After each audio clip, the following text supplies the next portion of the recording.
Chers amis, bonjour. Voilà, ravi de vous retrouver dans cette matinée d'un samedi 27 avril 2024. Eh ben, le mois d'avril, il est connu par le poisson d'avril. Hein. Le 1er avril, il y a toujours quelque chose qu'on peut dire alors que c'est pas vrai. C'est ce qu'on appelle le poisson d'avril. Et ben voilà, avril 2024, pour moi, c'est un avril pas comme les autres. Alors je vais vous dire pourquoi. C'est un peu spécial, c'est un peu particulier parce que j'ai passé une nuit cauchemardesque. J'ai pas pu dormir pour des raisons un petit peu particulières. Parce que il faut reconnaître qu'il y a 30 ans, c'est-à-dire en 1994, je me souviens, il y avait le salon de l'étudiant à la Villette. Et j'ai dû faire un saut pour voir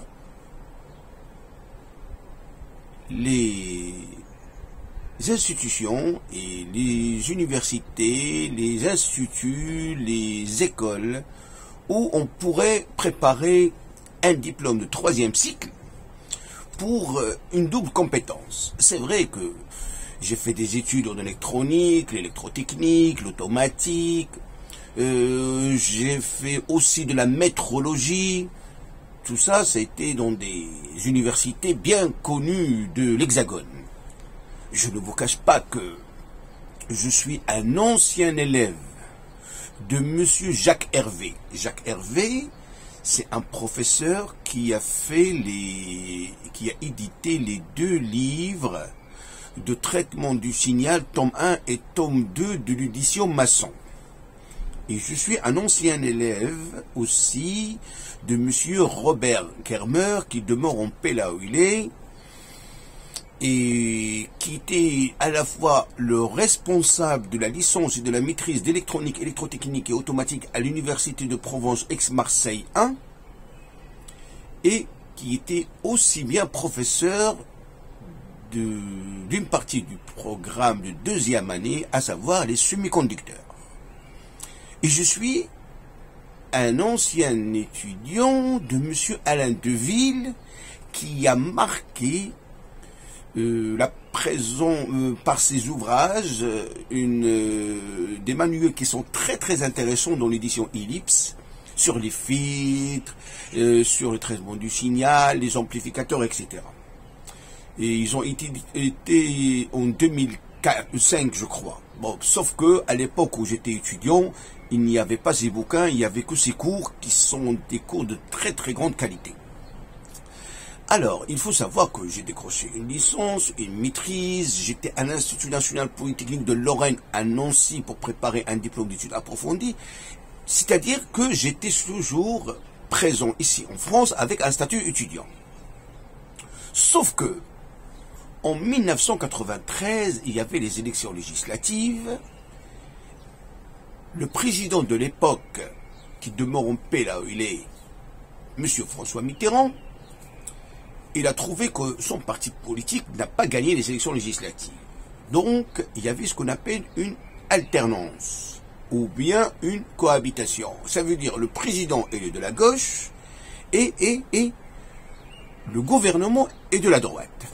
Il s'avère que, quand ils ont trouvé que le RPR il a gagné la totalité et la majorité absolue pour l'Assemblée nationale, le président François Mitterrand, il a proposé le poste de Premier ministre à Jacques Chirac. Sauf que ce dernier a refusé. Pourquoi? Parce que il était déjà Premier ministre entre 86 et 88, et il a perdu les élections présidentielle, et il a dit voilà, je m'entends pas bien avec François Mitterrand, donc c'est pas la peine qu'on refait la même chose. Qu'il me laisse tranquille pour préparer ma candidature pour les élections présidentielles de 95. Alors il a proposé le poste à M. Édouard Balladur. Il a accepté. Et qu'est-ce qu'il a fait, Édouard Balladur? Il a nommé Charles Pasqua ministre de l'Intérieur. Il faut savoir qu'un étudiant étranger ici en France, il ne vient pas avec un visa, il vient avec un visa et il demande un titre de séjour. Un titre de séjour, ça veut dire une carte de séjour qui vous donne le droit de rester sur le sol français pendant 1 an. Mais une année, ça passe trop vite, donc il faut la renouveler. D'accord? Eh bien, je peux vous dire que une fois, en mars 93, il y avait un gouvernement de la droite avec Édouard Balladur, Premier ministre, Charles Pasqua, ministre de l'Intérieur.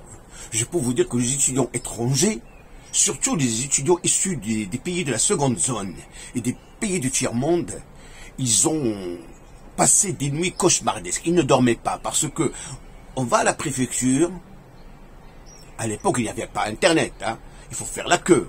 Il faut se réveiller à 5 h du matin à la préfecture de Bobigny pour qu'on puisse être servi. Il faut se réveiller très très tôt pour faire la queue à la préfecture de Paris, la cité, pour renouveler sa carte de séjour. Et souvent, on va là-bas avec l'ensemble de la paperasserie et de documents demandés. Ah, il vous manque quelque chose, il vous manque quelque chose. Et je me souviens, quand j'ai visité le salon d'étudiants, il y avait un grand stand de la revue de l'étudiant. Alors, je peux vous dire que je me souviens très très bien avoir pris un exemplaire parce qu'il a été distribué gratuitement et la revue de l'étudiant elle est très intéressante. Pourquoi? Parce que ça permet de donner des idées, des conseils à des étudiants, que ce soit des étudiants français, européens, asiatiques ou africains, on s'en fout complètement, sur leur façon de choisir les meilleures universités, les meilleures formations avec lesquelles on peut trouver un travail. Vous savez, hein, on peut être docteur en littérature, on ne travaille jamais. Mais on peut être technicien, on a un BTS Bac+2 en électronique et on peut travailler chez Thales. Voilà.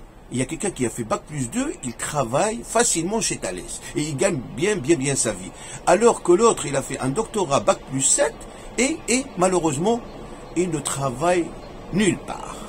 Et bien, je peux vous dire que la revue, elle est là. L'étudiant, et c'est marqué ici en bas, comme vous pouvez le remarquer. Voilà, elle est là. C'est marqué avril 1994. Et comme vous pouvez le remarquer, c'est marqué comment Pasqua s'attaque aux étudiants étrangers. Et ben c'est un titre un petit peu fanfare. Hein. Et ben il faut savoir que ce ministre-là, il était vraiment contre les étudiants. Il a durci les lois pour avoir un titre de séjour, pour s'établir en France. Et l'article, moi je l'ai ici, hein, en version originale. Hein. Vous voyez? Voilà. Donc, comme vous pouvez le remarquer, voilà, c'est marqué ici, avril 1994. Le prix de la revue, l'étudiant de l'époque, c'était 30 francs. Donc, c'est à peu près 5 €. D'accord? Et on va voir un petit peu l'article de presse qui a été rédigé par un des journalistes de l'étudiant. Voilà. Le cauchemar. Et ouais, voilà, c'est le terme que j'ai utilisé. C'est que j'ai passé une nuit cauchemardesque parce que j'ai cru être encore en 1994 avec un statut étudiant renouvelable chaque année pour avoir le titre de séjour. Charles Pasqua, il est décédé en 2007, il me semble, et il est enterré à Grasse, la ville des parfums, qui n'est pas loin de la ville de Cannes, où s'organise chaque année le Festival international de films. Alors, les dispositifs anti-étrangers, vous voyez, le dispositif anti-étranger, ça c'est une enquête. Voilà, c'est marqué ici, un durcissement des pratiques. Bon, c'est un article de quelques pages, d'accord, et voilà, on parle ici de le titre de séjour étudiant, s'établir en France. Alors, il faut savoir que s'établir en France, c'est pas donné à tout le monde. Comme il l'a dit monsieur Michel Debré, qui était ministre de l'Intérieur à partir de 95, il a dit, quand vous recevez quelqu'un qui ouvre le frigo et qui se sert, vous n'allez pas le faire rentrer chaque fois qu'il toque sur votre porte. Voilà. Donc il faut savoir, s'établir en France, c'est pas donné à tout le monde. Il faut savoir, depuis que la France existe depuis que les lois existent, depuis 1945, je crois, il y avait une loi qui disait que chaque personne résidant en France pour une durée de 10 ans sans interruption, il a le droit de s'établir en France. Et il aura la carte de résident. La carte de résident, c'est une carte d'une validité de 10 ans. Et vous pouvez travailler dans n'importe quel secteur d'activité. Et bien cette loi-là, Charles Pasqua, elle l'avait supprimée si jamais pendant les 10 années, on est étudiant. Et il y avait des étudiants qui avaient 9 ans de présence en France de façon régulière, il leur manquait une année. Il n'est pas question. Comment on peut faire pour boucler les 10 ans et avoir le droit de la carte de 10 ans? Et je vous rappelle, à l'époque, quand il y a un étudiant africain, marocain, algérien, tunisien, il obtient la carte de 10 ans, eh bien je peux vous dire, il organise une fête. Il invite l'ensemble de ses amis, de ses copains, de ses copines, pour fêter l'obtention de la carte de 10 ans. On dirait que c'est une fête de mariage ou de fiançailles, alors qu'à vrai dire, il n'y a pas de femme, il n'y a pas de fiancé. Ce qu'il y a, c'est une carte de 10 ans. La carte de 10 ans, c'est une carte que, une fois vous avez travaillé pour quelques mois, vous aurez droit à des indemnités de chômage, vous aurez droit à des allocations. Par exemple, il faut savoir qu'à notre époque, on habitait la résidence universitaire, on n'avait pas droit à la PL, allocation de logement, on n'avait droit à rien. Maintenant, c'est possible. Eh bien, il faut reconnaître que il fallait impérativement avoir la carte de 10 ans pour avoir droit à plusieurs prestations. Donc ça, c'est un article qui est très très intéressant. Je pourrais vous l'envoyer, hein, vous me contactez, je vous le donne, hein, parce que bon, je ne suis pas le seul étranger qui a réussi à s'établir en France. Et surtout dans les années 90 et les années 80, c'était pas évident. Alors, je me souviens, j'étais à Marseille, la cité phocéenne, et j'étais étudiant à l'université de Provence ex-Marseille 1, et une fois, je me souviens, il y avait une société française qui est très très importante. Aujourd'hui, il a été racheté par un groupe américain, et là, il est à Gémenos, et je me souviens, ils ont trouvé que je suis titulaire de quelques unités de valeur niveau licence et aussi bien de quelques unités de valeur niveau maîtrise, et ils ont trouvé que j'étais mieux adapté à un poste dans l'industrie de la haute technologie, parce que c'était une société qui fabriquait à l'époque les cartes téléphoniques, les cartes Visa, les puces qu'on trouve dans les cartes de paiement, etc. Et je peux vous dire qu'ils m'ont dit: on a besoin des étudiants comme vous, on a besoin que vous soyez dans notre équipe. On va voir comment on peut faire pour qu'on puisse vous changer de statut. Et bien, j'étais à une administration, c'était un organisme à Marseille, du côté de Saint-Charles, c'était la Maison de l'étranger. La Maison de l'étranger, c'est une administration qui est là, on dépose les documents et après ils nous appellent pour venir chercher la carte de séjour. Et ça, comme vous pouvez le remarquer, c'est conditions d'entrée, de séjour et de travail des étudiants étrangers en séjour pour études en France. Et bien dans ce document-là, ça c'est un document qui date de 1987. Vous voyez? Alors, en 1987, dans ce document-là, c'était marqué que un étudiant, si jamais il a une promesse d'embauche, il doit faire une demande à la direction départementale du travail de l'emploi. Et il se peut que la réponse soit positive, comme il se peut que la réponse soit négative. Et bien, je peux vous dire que quand il y avait le gouvernement de Édouard Balladur, je connais des étudiants qui ont obtenu un doctorat et malheureusement, ils n'ont pas pu avoir l'avis favorable de la direction départementale du travail et de l'emploi. Voilà. Et bien, je peux vous dire que merci le bon Dieu parce qu'on a pu boucler les 10 ans avec la clause comme quoi on n'est pas pendant les 10 années étudiant. On a changé le statut une année ou 18 mois pour faire autre chose. Eh bien, je peux vous dire qu'à l'époque, j'ai exercé comme maître auxiliaire dans la banlieue lointaine de la région parisienne.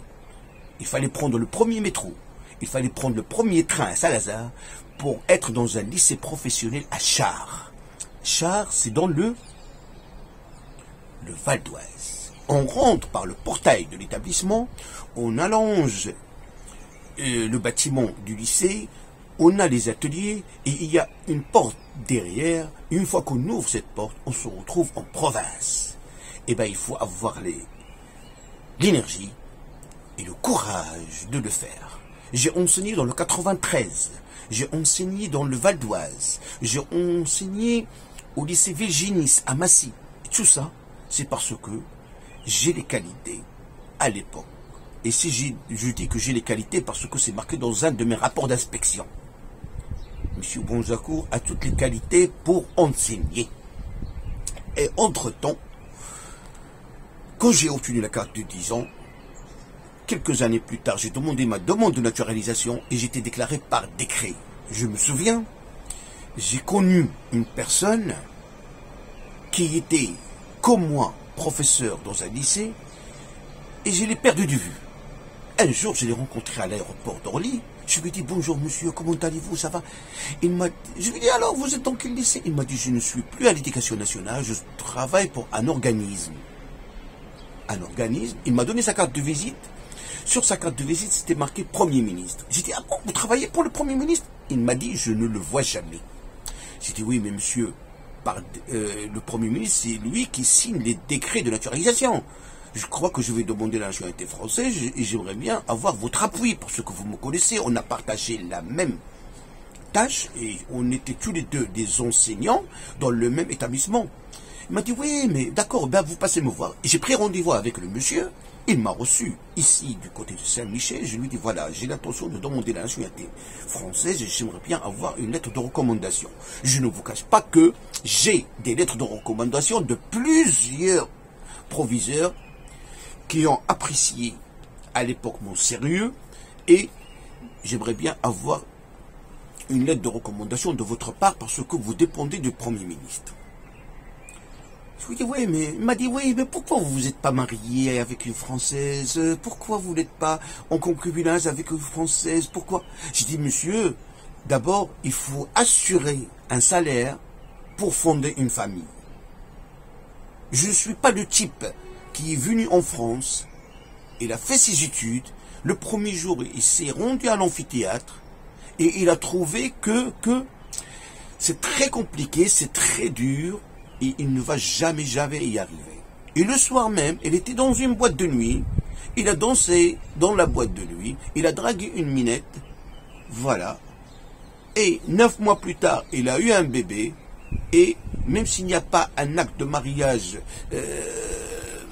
signé à l'avance, voilà, il a droit à la nationalité française, la carte de 10 ans, les allocations familiales, il a droit à tout. Alors que moi, et aussi bien d'autres étudiants que je connais, qui ont cherché à servir, déjà à poursuivre ses études et d'obtenir les diplômes, et de servir la France, que ce soit par un travail dans l'enseignement ou bien un travail dans l'industrie ou autre, et on est utile pour la société. Et quand on est utile, je crois qu'on a le mérite de devenir français. Et bien je peux vous dire que j'étais déclaré français quelques années plus tard. Voilà, alors là c'est parce qu'aujourd'hui, j'ai cru être en 1994, et c'est loi Pasqua qui nous laissait pas dormir. Voilà, on dit, ah oui, mais j'ai déposé ma carte de séjour, peut-être qu'ils vont refuser, peut-être que la somme d'argent que je reçois de mes parents, il n'est pas suffisante. Ah, peut-être que c'est parce que j'ai redoublé la 3e année 2 fois, peut-être qu'ils vont me dire, voilà, je suis un faux étudiant. Parce que Pierre Joxe, qui était ministre de l'Intérieur avec François Mitterrand et qui était ministre de la Défense, une fois il a dit il faut se méfier des faux étudiants. Un faux étudiant c'est quoi? C'est un étudiant qui est là, il fait sa carte de séjour et le jour où il a la carte de séjour, il travaille veilleur de nuit dans un hôtel, barman dans un restaurant, agent de sécurité dans une boîte. Eh oui, mais merci que le bon Dieu, c'est que ces travaux-là, je ne les ai pas faits. J'ai fait ce qui correspond à mon profil, à savoir de former les générations futures en reconnaissance des valeurs de la République. Voilà. Donc, c'était juste pour vous dire. Mais après, j'aurai l'occasion de vous en parler parce que il faut savoir que la France est un pays d'accueil et d'amitié. Il y a plusieurs étudiants qui viennent des différents horizons, que ce soit les pays industrialisés ou les pays de la seconde zone. Et merci le bon Dieu, quand j'étais naturalisé français, j'ai passé le concours pour devenir prof et je ne vous cache pas, c'est avec une fierté que je le dis, j'ai été classé 4e à l'essai national français, un classement qui m'a permis d'intégrer une des meilleures académies de l'Hexagone, à savoir l'Académie de Paris. Et entre-temps, j'ai demandé de servir l'AEFE, l'Agence de l'enseignement français à l'étranger, et j'ai pu être professeur au lycée français de Riyad pendant 7 ans. C'était une cohabitation avec les anglophones, et aussi bien les francophones, et aussi bien les arabophones, et surtout c'est la terre d'Abraham. Et je garde un très très bon souvenir de mon séjour en Arabie. On aura l'occasion de vous en parler. Je ne vous tiens pas longtemps, je vous souhaite un très très bon week-end. La météo, il annonce le soleil, il faut se gâter, il faut profiter de la vie, voilà, tant qu'on est vivant. Merci, excellente journée, bon week-end, au revoir.